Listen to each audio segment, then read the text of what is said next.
Mario here with Sienna Mortgage, and we have a very, very special guest here today, a very good friend of ours and broker owner of REMAX Advantage, Mr. Tim Kuptz here with us today. We're going to do something a little bit different. A little bit of the same and a little bit different, where we're going to be talking about some, strategies, some expert opinions, some things that, as a broker owner, of course, what are we doing on our end as far as managing an office, managing employees, and then again being a tenured expert in the industry. We're going to go through some of that with Tim today. So I appreciate you guys. If you're here right now watching this live, thank you for tuning in, as always. And if not, we're going to turn a lot of this content here into reels to be sharing with you guys over the course of the next week or two. So we appreciate you being here. Let me pull Tim in and we will get started. Mr. Kuptz, happy Friday again. Happy Friday, Mario. Welcome, my friend. Welcome. It's always nice I kind of like doing these at the tail end of the week because, again, as these weeks can certainly be hectic, it's nice to kind of chill and relax for 30 minutes and have a chat. Oh, for sure. Fridays are much easier than Mondays. Right? Fridays in the mortgage and real estate industry is usually like, I don't know, growing up in this industry, I've seen like 3 o'clock is usually that time where everyone boogies out. The title companies, they're usually 2:30 or 3 o'clock. If you're lucky enough that they show back up after lunch, that's usually the cutoff. Yeah. Makes me want to be a commercial agent a little bit. Fridays, no one works commercial. Right? They're always on the I've been golf course. It's nice. I've been hearing a lot about commercial these days, man. I'm keeping a close eye on commercial real estate myself, actually. Are you in that world at all on your end? At the brokerage level, yeah, but me personally, no. Yeah. Cool. By the way, give me like a little recap on REMAX Advantage as of right now, as far as like how many heads, agents, et cetera, that you guys currently have. Um, it's been a little while since I've stepped in there, of course, but yeah, what's the current count and what's everything looking like over there at REMAX between the two offices?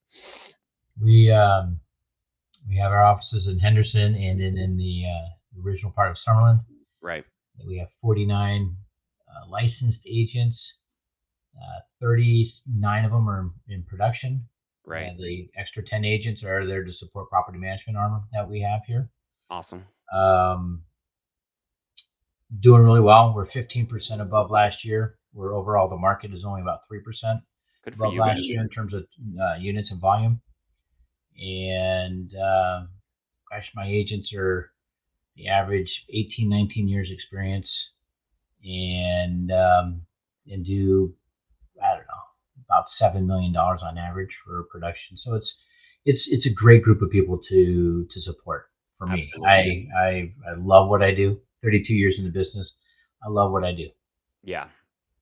That's something with REMAX Advantage you see that's a little bit different than some other brokerages where you guys just have the history and the experience with the tenured agents that, it just changes that overall experience for the client.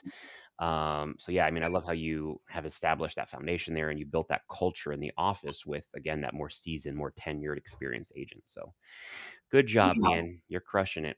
Especially as a second generation person in the industry, like, myself as well. It's like I never anticipated, really making a full-time career out of this. And here I am, owner of my own mortgage company, of course. Hilarious how that works out. But yeah, I mean, it's just something that with you as broker owner, like what are you keeping top of mind, or like what was your main goal becoming broker owner of REMAX Advantage kind of from the beginning? What did you want to kind of like continue moving forward for, for your family legacy and all that? It's an interesting dynamic. I never wanted to be the broker. Right. My mom was like the second REMAX agent in the state of Nevada back in 1989 when REMAX Advantage opened up. We were the first to open up in the state. We're the oldest in Las Vegas. We're the only one with multiple locations. But my mom became owner in 1993 when the owner came to her and said, "Hey, I'm closing the place down in 30 days if you don't buy it." That's pretty okay. Yeah, and I got into business after my dad died in 1992. I came home from Arizona State, go Devils, and so gosh, it's been 32 years for me, almost 33 in the business. But I got into ownership after my mom after about 10 years, my mom owning it, and that's all I wanted to do. I just wanted to own. But in the Great Recession, our broker retired. And gosh dang, there was no extra money really in the brokerage. So I Right. stepped up to become the broker, and my reluctance to become a broker all that time just evaporated. It's something that I love. I never Right. knew I would love, but when my dad was alive, he always preached to me his job was to grow people, Right. and um, that's what I do. I show up at work to invest in people, to help them see solutions, to motivate them, to help them become more than what they thought they were able to be. And that's what that's our culture really is they're my customers. The buyers and Yep. sellers are their customers.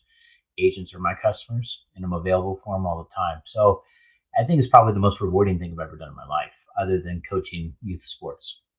Right. Yeah, no, there's a different type of person that, I feel like gets into leadership or thrives in leadership that, especially in our industry, where I have people ask me all the time, especially just recently in this market, opening my mortgage company, like, why would you do that, first of all? And then why don't you just be a producer? Like, why don't, and there's a very good, counter argument to that, where being a producer in our industry, right, would a lot of times actually almost be more fruitful than being the owner or what have you, of a brokerage. But it's just different. You know what I mean? I'm right there with you with, really liking to invest in other people. Mm-hmm. And even with me just 6 months into now owning my own mortgage company, I feel very, very much the same. And I tell people all the time, it's almost like a living, breathing entity, like a baby, like where I feel very protective over it. And, being able to pour what otherwise would be just energy to go get more business, right? Obviously, which we need to do. I also get to pour that energy into my partners and, other pieces of the business. So, yeah, I love that. It's a different way to do business, I feel like, or at least be a part of the community actually, because much like you too, I like to be invested in our community. Where are you born? You're not born and raised here, but you've been here for a long time, right? Here in Vegas Since '84, I since went to 84. Okay. moved here my junior year. I went to Clark High School. Graduated from Right. Clark in '86. I mean, so you're basically from here as well. So Yeah, it's I mean, I was born in Detroit. right. It took me 56 years. Just this past summer was my first time ever spending a day in Detroit. And Really? oh yeah, I moved in six when I was 6 weeks old. Moved to Cleveland, and Uh-huh. um, I'll tell you what, I'm really sorry that it took me 56 years to get back to Detroit. I love the town, and it's It's it's surprisingly nice, honestly. There's it's parts of really a Detroit. cool city. Yeah, yeah, yeah. And actually, I'm most often in the Detroit airport, but the airport is even super nice. So I love the Delta terminal. It's awesome. yeah, it's super nice there for sure. But anyhow, Um, but the I've seen a lot in Vegas. 40 years is the length of time I've been here, and I'm 56, so it's yeah. certainly the majority of my life. 100%. And it's a different city now than it was, even 20 years ago. But that over that period of time, it's like a completely, literally different city where I feel like the community just continues to grow. And it's obviously we're thriving here, luckily, more than I feel like a lot of areas in the country. And with us as, with you as a business owner here in the community, you invest a lot of time and energy into the community. So I Yeah. love the way that you do that as well. So Well, thanks. Yeah. I think Vegas is the best place for someone with ADHD. for sure. It's always evolving, always changing, and Yep.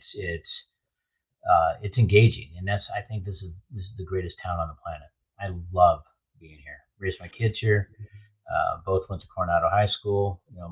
My youngest is at Arizona State. My oldest works with me and is studying to become a commercial pilot. So it's my wife works in the school district as an admin, and so we've run youth organizations, we've coached youth sports, we're involved with charities and everything else. It's Right. if you're in the 052, our name is my kids likely, Mhm. and I've been Brandon and Ryan's dad forever. I don't even have a name. Right. And now it's are you Leanne's husband? And that's fine. I don't need an identity. I'm kind of like more of a behind the scenes guy. Right. But I just love pushing the community because it's the community that gives us the opportunity to make a living. Absolutely, make everyone better for sure. That's one thing too with the mortgage company. I was very happy to find an office space in Henderson rather than in Las Vegas, although I would have loved to be in Las Vegas as well.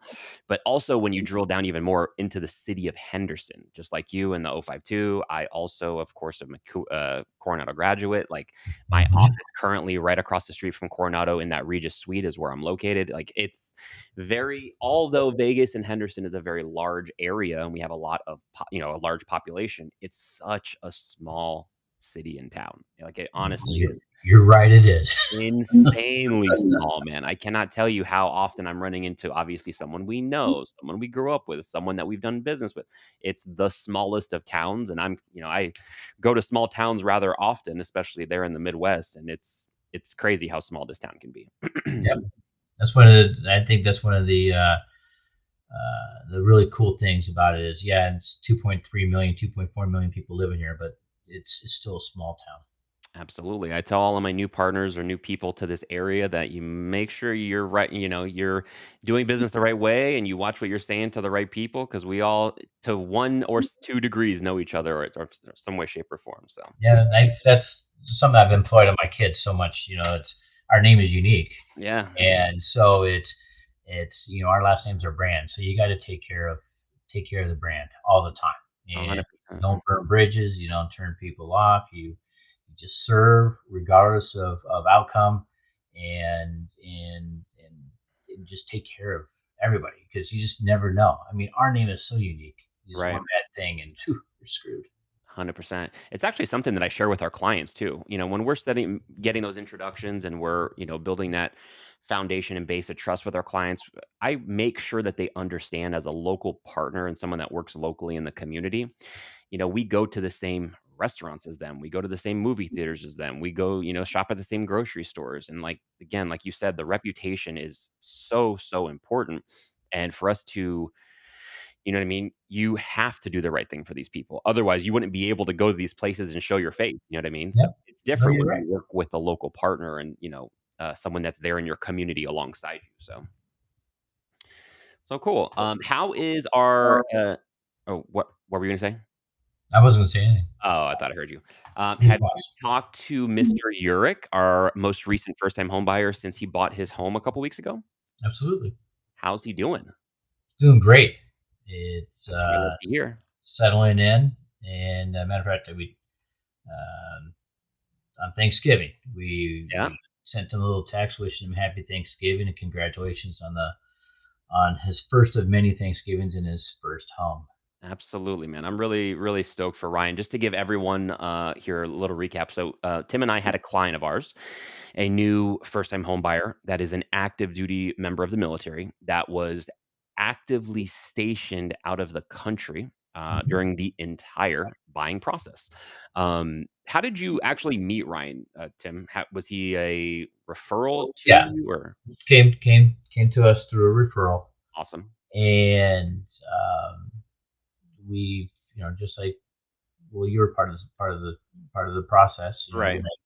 active Zoom calls Yep. and texting, and mostly that because he was 8 hours, I think, 8 hours ahead of us, and his firefighting duties on base were kept him pretty active. But Yeah. I'm really grateful for technology that we have today A because million percent. I've been involved in relocation, in global relocation for such a long time, and Right. and having tools like Skype and Zoom and FaceTime and WhatsApp and stuff like that are really a blessing. I mean, it really Honestly. makes everything feel so much smaller than the world really is. It really honestly does. Yeah, with Ryan's file, with him being again outside of the country and with the 8 hour time difference, surprisingly, that was like my seventh like active duty military client this year where we had very similar circumstances. So it's not just a matter of with VA buyers, obviously, you want to make sure that on the the mortgage and lending side, because there's some nuance to VA qualifying. They understand that part, but also being able to do that relocation process for somebody that's active duty, that is coming home or is being directed back to the states during that process. There's a lot of moving parts, as you saw, but with more experience, right? And again, like I said, I had done that same thing for, I don't know if it was something specific, but here in Las Vegas, because we have the two different Air Force bases, we had a lot of Yeah. relocations from Japan, Guam, the Philippines. I had, yeah, I think 7 of them this year, actually. It was unique. That normally not that many relocations. Yeah. It's the thing that makes me nervous, especially being a broker, is when someone buys a house, especially their first house, without even seeing it. 100%. We FaceTimed the tour to him standing in the property with one of his friends that was already stationed here. Right. And so the first time Ryan saw his house was when he landed here the day before he was due to close, and we Right. went and did a walkthrough. And it makes me nervous. I was like, gosh dang, 100%. yeah, yeah. Because I kept telling him, I said, you sure you want to buy this before you want to set foot in it? Would you feel better if you were physically here? Right. And it went out without a hitch. Thankfully he bought in the same community as his friend, so Apparently he by design, he said. it ended up working out well for him. Right. Yeah, and that's one thing too with you, Tim, that I really appreciate too when we're doing business together, where unlike, someone else in this industry that might be trying to slam home a deal and get someone through the door and cash their commission check, and we've all seen that many, many times over.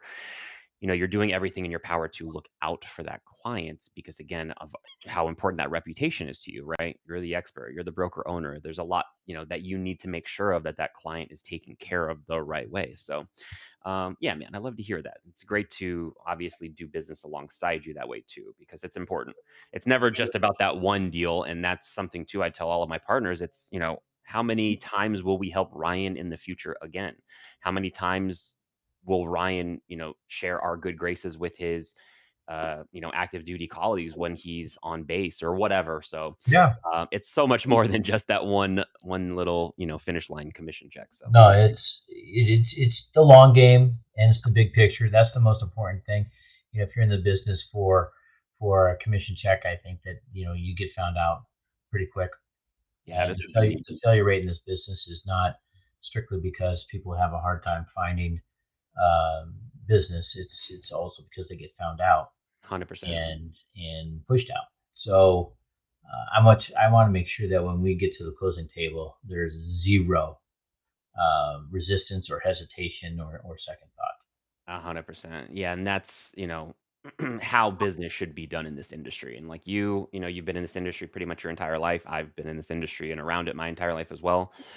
I've seen those come and go. I've been around both. I've seen it one way, I've seen it the other way. And the people that are still here, the people that last are the ones that do business the right way. So yeah. Yeah. Keep up the good work, my friend.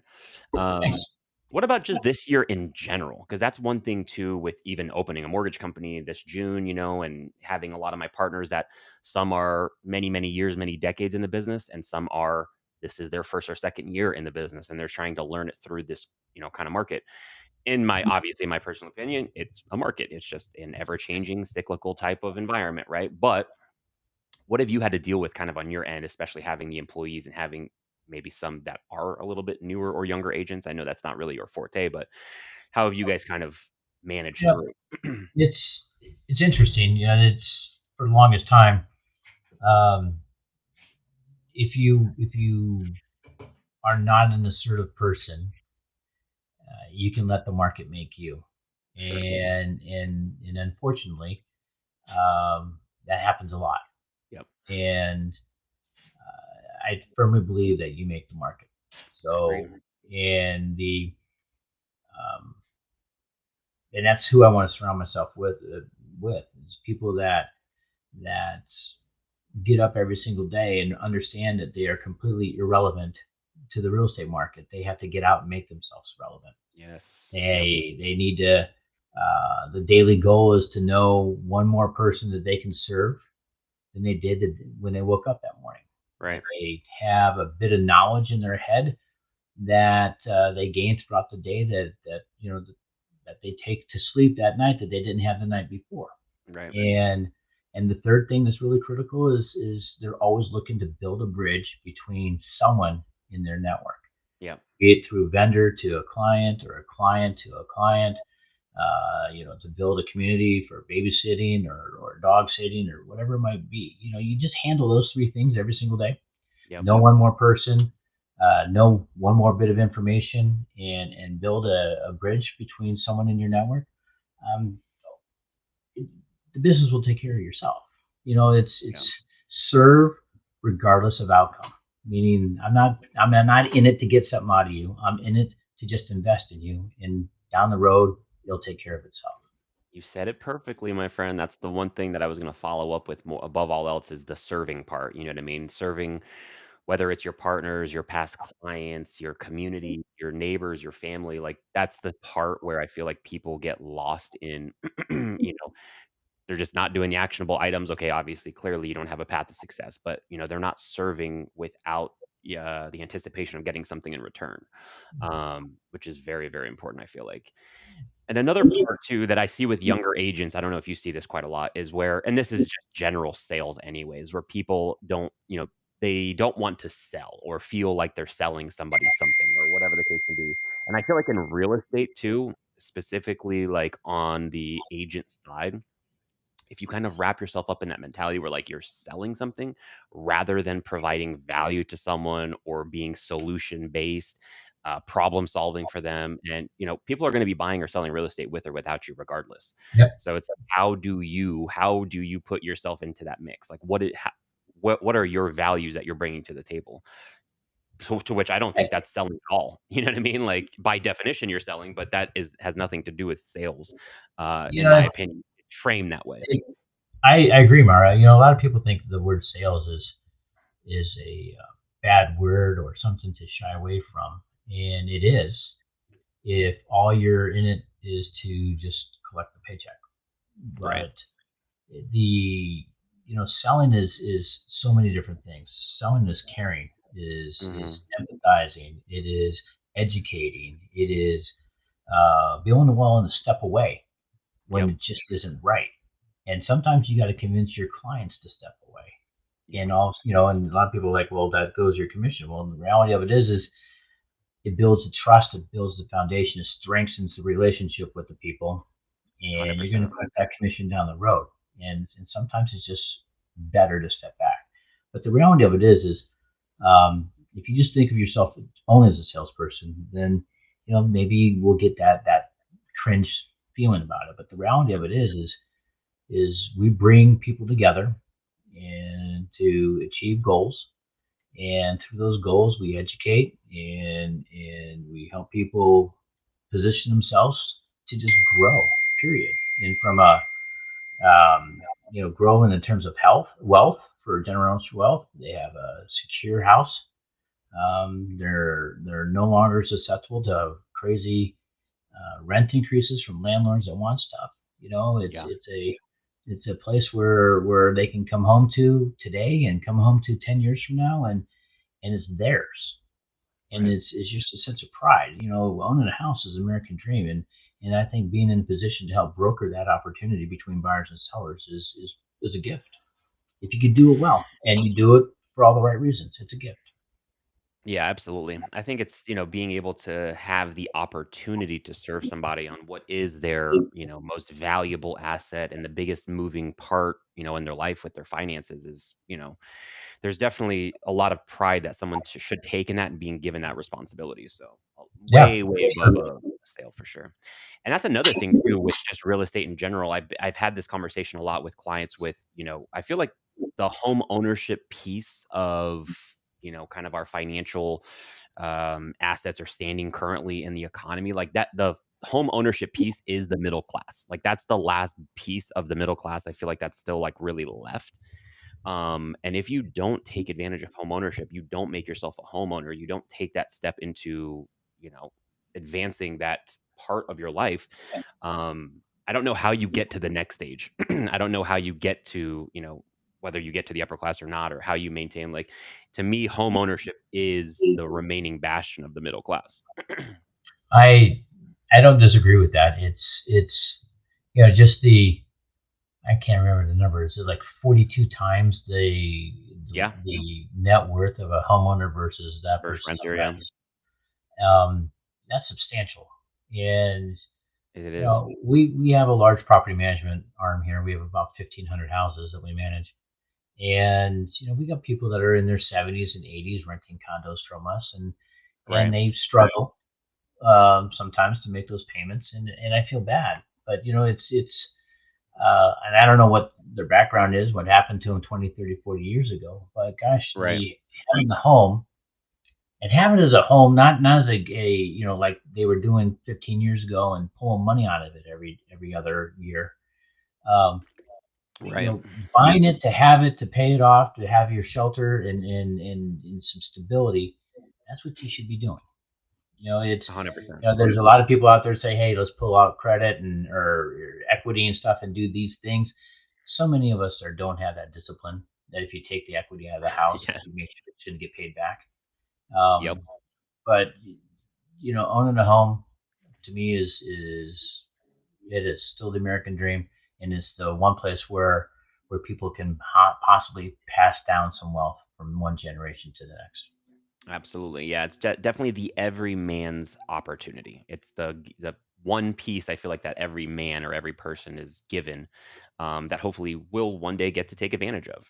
And, Yeah, much like you, I like to, my sales process is very much education based. You know what I mean? So yeah, when I'm doing a lot of or having a lot of these conversations and building trust with my clients from the very beginning, when we're talking about, okay, a lot of the conversation lately has been replacing the rent costs with mortgage, or maybe the couple years prior to that when rates were a little bit lower. Well, you can own something for the equivalent of what you're currently renting, and that obviously to most people that makes sense. But what we don't talk about is, month over month, year over year, the actual cost of renting just continues to accrue. It's already money lost. It's, you know what I mean? Like, there's that as well. You don't even factor in, if you were to buy a house, what that appreciation would be, and what that, value to you and your household is. There's so many different moving parts to it, where, yeah, it's just it's crazy to me that more people from an earlier age aren't educated on all of the benefits of homeownership.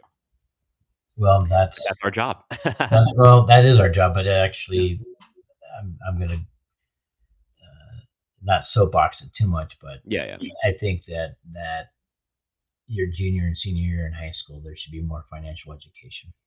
It's surprising how much in just general education in our high schools and middle schools. That was actually something too. I have a core group of buddies, maybe three or so of three or four of us that we get together every few weeks, go smoke cigars at Infuego up the street there on Eastern, and we hang out and shoot the crap. Now, a couple of these guys, I've known my entire life, literally since elementary school, Cool. and they're quite successful. One of them's a CFO for a medical chain out here of hospitals, and just with our general knowledge in finance and credit and all of that fun stuff, I would love to. I was actually like talking to them this last few months about, I wonder if we can go back to our old middle school, which was Silvestri Middle School on Silverado Ranch, and just talk to the kids or whatever. But then I was thinking about it in my head where I'm like, I don't know, although we are the vetted, you know what I mean, whatever, experts in that field. I don't know if I, as a parent, I would want someone talking to my kid unless I was vetting them out on finance. I wonder how, if that would ever be possible in like an actual school setting, or how that would, There, how you'd be able to do something like that. there's a fantastic organization called Junior Achievement, Okay. and they have programs where they go into underprivileged schools Mhm. to teach about entrepreneurship and about money and finance and Really? government and we've done it. I haven't done it in a couple of years, but yeah, we used to do it every year. Go into a school. My favorite class was second grade. I love the curriculum that they taught in second grade. But Right. they also have a middle school level and a high school level Right. as well to go in and the high school and junior high are like 30-minute sessions over a Yeah. period of a couple of weeks because you actually kind of take over a short period. Right. Um, but it's really critical because it's cool. Sean in my office. Yeah. Um, he's pretty actively involved in juniors. Matter of fact, my involvement with JA was influenced by him, Cool. and it's just really an important missing piece. And take a look at someone like Sean, who is incredibly successful today, taking some time out and say, hey, I started where you are. I mean, he grew up in Detroit Right. and impoverished, and now he's does very very well for himself. Right. And where you start doesn't determine how you end, and he's a great example of that. And that's the message that Junior Achievement wants to bring into the underprivileged schools is there's opportunity. You just got to be exposed to it. And unfortunately, a lot of our schools don't have that exposure. Not at all, and that's, yeah, it's crazy to me how there's just not more education. I feel like I vaguely remember sometime in high school or maybe it was middle school learning how to balance a checkbook, which as a business owner, you need a checkbook clearly, but outside of that, it's like, when do you even use a checkbook Yeah, anymore? my kids have never had checks. Yeah, So it's exactly. like, it's like just write me a check. What's a check, Dad? I'll sell it to you. Okay. Right, exactly. Well, cool. It sounds like all is trending in the right direction for the end of the year. Do you have any like 2024 goals that you still want to fulfill or have not yet fulfilled, or do you have new goals already in mind for 2025? And then maybe we'll talk a little bit about maybe expectations for the market or what we're, Yeah, seeing. I think my 2025. Yeah, there's nothing left in 2024 for us. Yeah, it's over. The um, 2025. We're going to do a replay at the company level. We had a fantastic challenge when the new guidelines came out for how to conduct business based on our settlement with those people. Okay. And at that time, everyone's like, "Oh, how is this going to work?" And the sky's Right. falling, and everything else. So we put together a listing challenge in our company, which 24 out of the 39 agents opted to be part of it. Right. And we, in 90 days, listed 110% of the listings we took the entire 12 months of the previous year. Okay. And we're going to do that again as a company. Um, we're going to focus more though on the intention of it's cool to have the additional listings. I mean, we really moved the proportion of listings to buyers in our Hmm. company by 10 points this year. Wow. And of course, list to last, we hear that all the time. But the reality of it is those listings should produce more buyer opportunities. We really shouldn't be when you at the end of the totals. We shouldn't have more listings closed than buyer sides. Right. Listings are the assets that should be transferred into buyer opportunities. So the listing challenge that we're going to have in February, March, April, will certainly be focused on number of listings that we can put on the market first and foremost, but then how do we take that asset and make sure we squeeze every opportunity out of it into Right. buyer opportunities. So that's going to be the challenge. Um, you know the and I think 2025 is going to be a good year. 2024 everything was unsettled.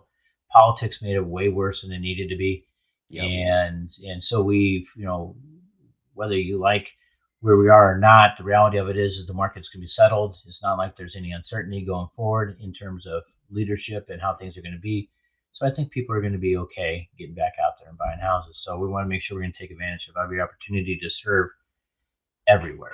Right. And for me, I like to fish in ponds where no one else is fishing. So we're going to continue looking for those opportunities and develop those opportunities so my agents win at high levels. Right. Um, and for me personally, I just want to stay handsome Keep it up. and get up to my cabin a little bit more and see my kid graduate in another year. That'd be good. Yep. And then Brandon, I don't know. The business just happens. After all this time, I like that. But what's most important to me now is the personal stuff. It's I my like that. dad. My dad only lived to 52. I'm 56. So I don't know how much longer I have. So I want to make sure I take it in as much as I possibly can. Yeah, maybe 30, 40 years more, man. You have plenty of time going. I'm certainly a lot healthier than he was for sure. There we go. Right. It's just generations, you know. How's are you still doing the personal training at all? Oh yeah, Nice. How's that going? I love it. Love it. Yeah. Yeah, they're moving. Um, Refined Fitness Okay. is where I go, and Okay. they're moving to Raw Fitness's space that they vacated over there behind. On St. Rose? Yeah, and they're going to move Oh. there in February, and so I'm looking forward to that opportunity because right now, yeah, I can only work out with a trainer, and they're going to have opportunities where you can go in there on your own time and work out as well. Oh, I But might have to go check that out with because my wife she's been a Raw Fitness loyalist for many yeah, years, like 7 years, and since St. Rose closed, she has not been going to, she hasn't gone into any of the locations or pivoted, so I'll have to check that out. When are they opening up over there? it's going to be in February. Oh, okay, so pretty Yeah, soon. yeah, it's exciting. You know, it's my guy Sam is he's just is an amazing guy. You know, Right, that's one of the things I think I go back is because I just find people so interesting. And you know, Sam was this uh, high school dropout, went to basic, and you know, skater dude, and into punk music and all this other stuff, and right. got into the restaurant industry and found his real calling in terms of how to deal with people. He's a master person with dealing with people. Good for him. And went the vegan vegetarian route for a while at 40.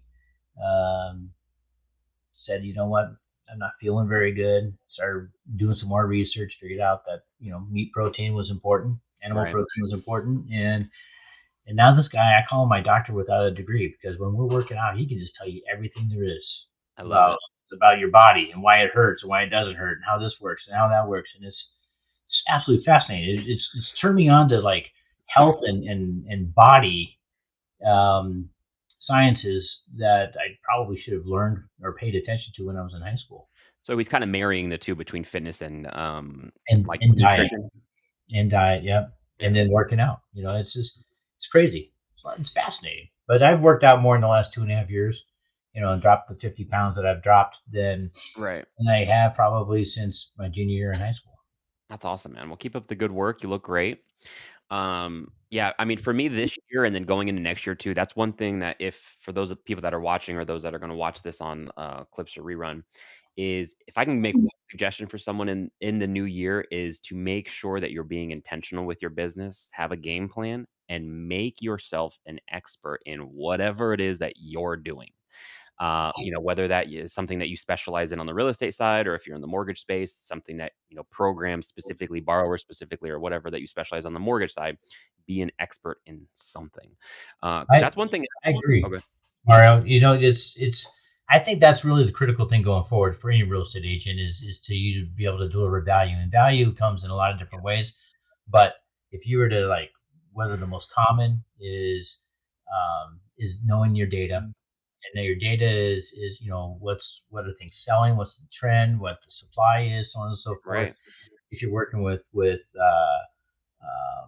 investors, knowing that rental data is incredibly important as well. Right. Seasonality, trends, data trend, all that stuff is important. But the thing is designations. If you don't have the experience behind you, it gives you some sort of I wouldn't call it tangible because you can't hold it, but it conveys higher level learning or Right. differentiation from somebody else. And so, you know, an ABR, a negotiation, CRS, things like that, that helps you maybe even find some type of niche to get into. Right. Very, very critical. And the other thing is being able to speak and write competently So is important. Yeah. important. Communicate. Communicate, Yes. please. Learn how to And communicate. in Mario, that's one of the things, you know, that why I like to work with you is because I think that your communication level is unmatched. You know, Thanks, man. I that's one of appreciate the it. cool things, and it's unmatched not only this into responding what's going on, but what happens next, and that's really really critical for people to feel comfortable in a relationship is not to have the surprises, but okay, we just did this. Here's what happens next. Yeah. I Here's what's think around the corner, and you're very good at that. Thank you. I appreciate it. Yeah, that's something where if I was for me as the consumer or the person on the other side of the table, that's like the very first thing that I feel like I would ask somebody in, the real estate or mortgage space is like, explain your systems and processes to me. I want to tell me the steps. What does it look like for you from start to finish? How do we get there and how do I achieve my goal? I feel like that's super duper important. And for us to be able to reverse engineer that and lay that out for someone with confidence. And most importantly, this is my favorite thing, have evidence of your successes, which I'm always sharing with my clients because, again, I know that I sound smooth and sweet and all that fun stuff, but I don't want people to take my word for it because, I'm aware of that. I want you to see all of the evidence that I'll lay before you from my past clients, my partners, the community. But that's super duper important. Yeah, the communication piece is something that I feel like I practiced for a very, very long time, decades in the sales industry, and I continue to practice every day. But being able to communicate, articulate, again, lay out a path to success for somebody. And another thing that I heard, through a podcast the other day that resonated with me a lot was if I can't trust your no, then how can I ever trust your yes? Right. So a lot of times when I'm working with someone, I have to tell them no for something specific. Right. A lot of times it's not going to be like a pre-approval because we're always going to set you up for success, whether it's next month, 6 months, 12 months, or 5 years from now. But the doing business honestly, I feel like is very, very, very important, right? Because if I just tell you everything that you want to hear, whether that can come to fruition or I can actually produce that, is a little scary to me. You know what I mean? Yeah. We have to set proper expectations with our clients. I feel like from the very, very beginning, especially as long as we present ourselves as the experts, because sometimes I feel like people hear too many yeses and then they just run wild with it and then they don't have that aim, that direction of where to go, and then the wheels start falling off, as you know. Yeah. No, you're right. And and the authenticity is really, really important as well. 100%. And it's not something that you can just what's the word I'm looking for? You can't project authenticity. Yeah, It's no, you just it's have to be it. because You have to live it. we could, yeah, and correct, but it's so easy to go onto socials and say, okay, well, he wasn't really being authentic. I mean, this Right. is what he's into here, what's this, and so on and so forth. Right. It's a charade. You gotta live who you are in all aspects of your life, either digital, in person, and how 100%. you write and communicate. It's really, really important. Absolutely. I 100% agree with you. What else? Anything else you want to leave us with, Tim? How about a little pro tip for us here heading into the new year? I would, if you haven't done any business planning, if you fail to plan, you plan to fail. Bottom line. I hate to Yeah. use that thing, but it's so real. So, um, and if you're saying, well, I'll just go ahead and figure it out in January. Well, Don't do that. all those people that do a lot of business, they did their business planning in October and they started their 2025 in October, Yeah. meaning that they're closed. Fanatical Prospecting is a fantastic book.